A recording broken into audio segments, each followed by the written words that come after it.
Today is yet another important milestone, an opportunity for us to once again plant a flag and push back against the hate-filled speech that seems to be surrounding us at every single turn. Hate speech has unfortunately been around since the dawn of time.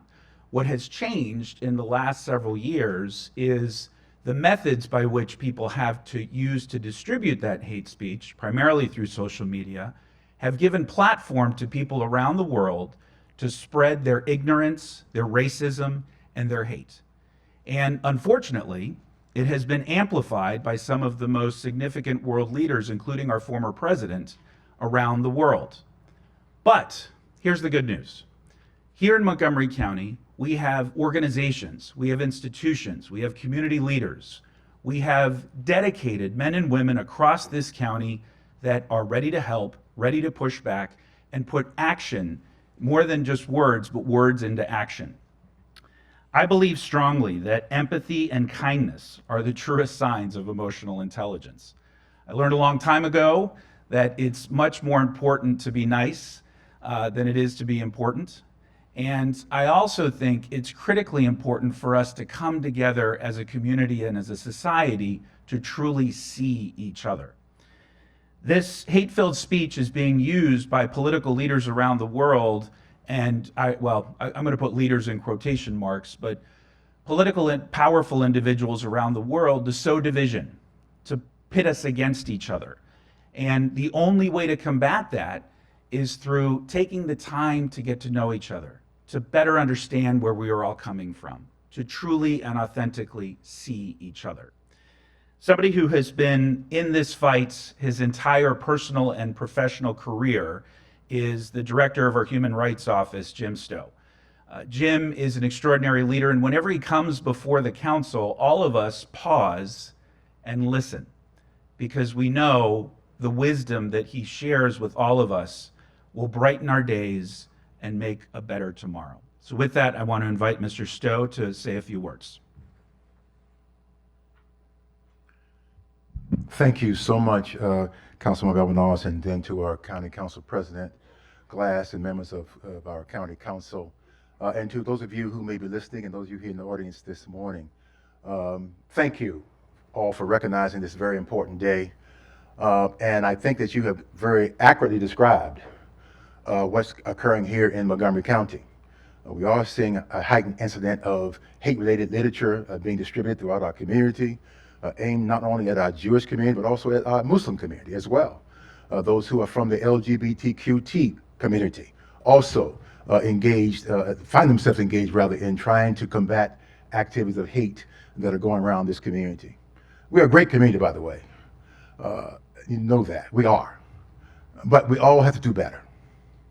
You know, it's baseball season, as it turns out, in this case, and to our county council, and baseball season, as I understand it, I'll play a little bit, but there's a foul line. There's a foul line. And so, and everybody knows that when the ball goes outside that line, it's not in play.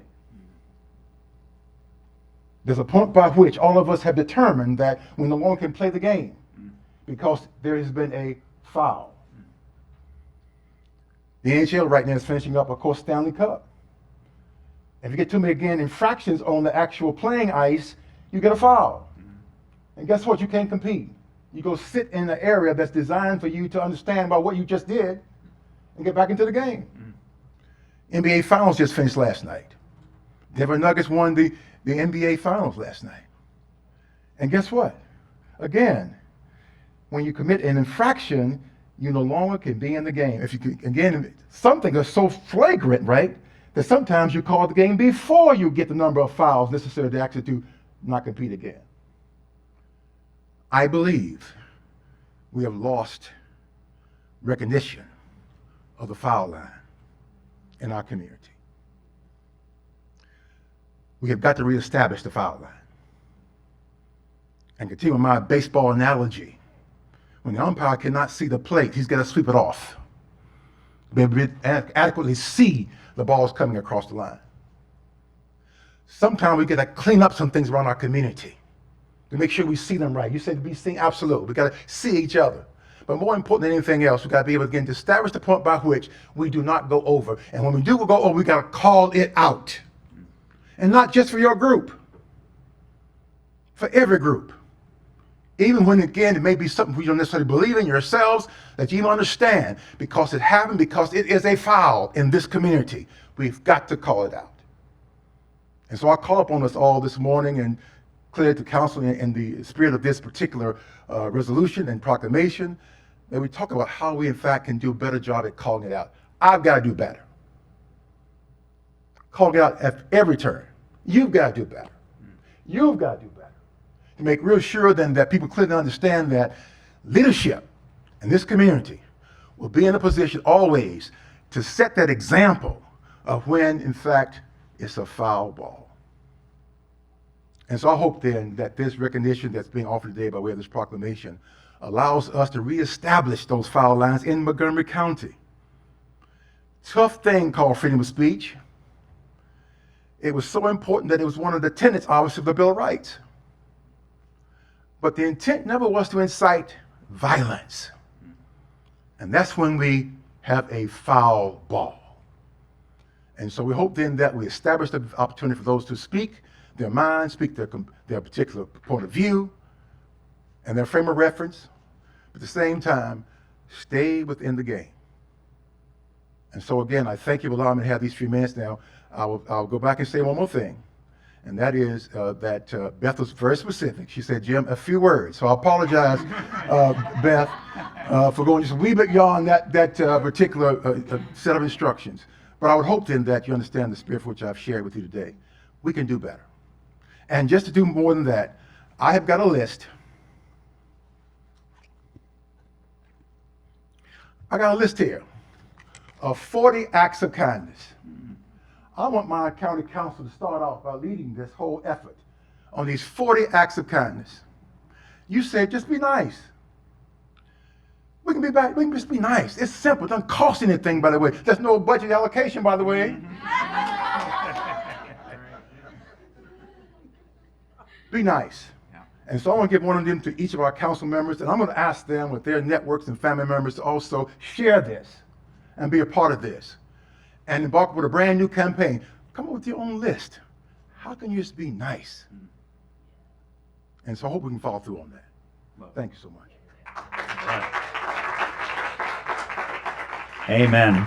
I just want to acknowledge Selena Singleton leads our council efforts and has been doing an outstanding job of helping to educate all of us as policymakers here in our community about the importance of pushing back against hate-filled speech. So thank you, Selena, and thank you for joining us this morning.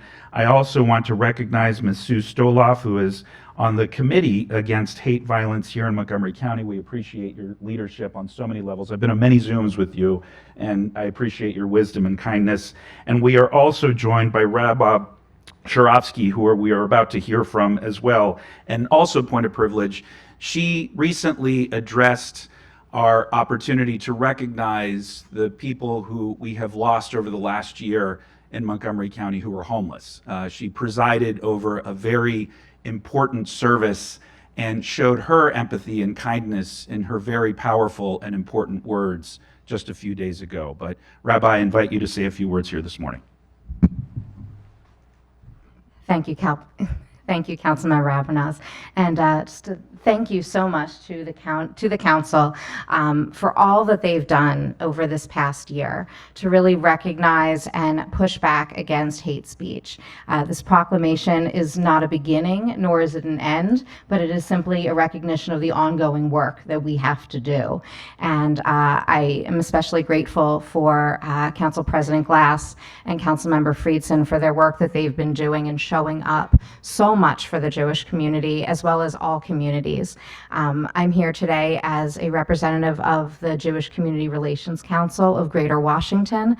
I'm also proud to serve as the co-chair for the Faith Community Advisory Group through the Office of Community Partnerships to the county executive.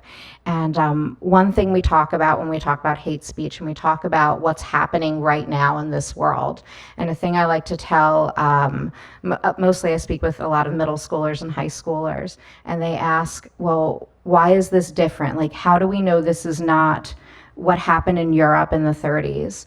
And I said, it's not what happened in Europe in the 30s because our leaders are standing up and recognizing what is happening. This was not happening in the 30s. This right here is the difference. And this is why we are in a better place. We are in a secure place, and we are in a place where we know we have allies. When the people who are bringing the proclamations are people who see the impact that it's going to have for everyone, for Jewish communities, for Muslim communities, for Asian American communities, LGBTQ communities, for all in this county. And I thank you for that.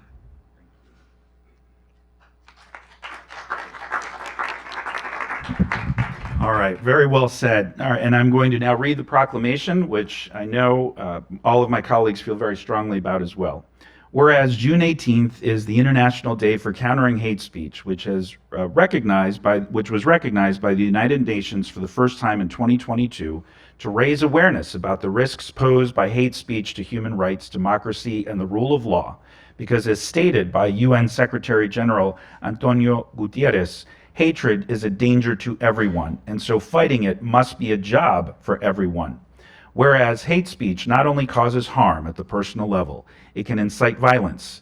It is an attack on inclusion, diversity, and human rights in our communities, and it diminishes tolerance, enables discrimination, and undermines the very values of a fair marketplace of ideas that the First Amendment is designed to protect, including our freedom of expression.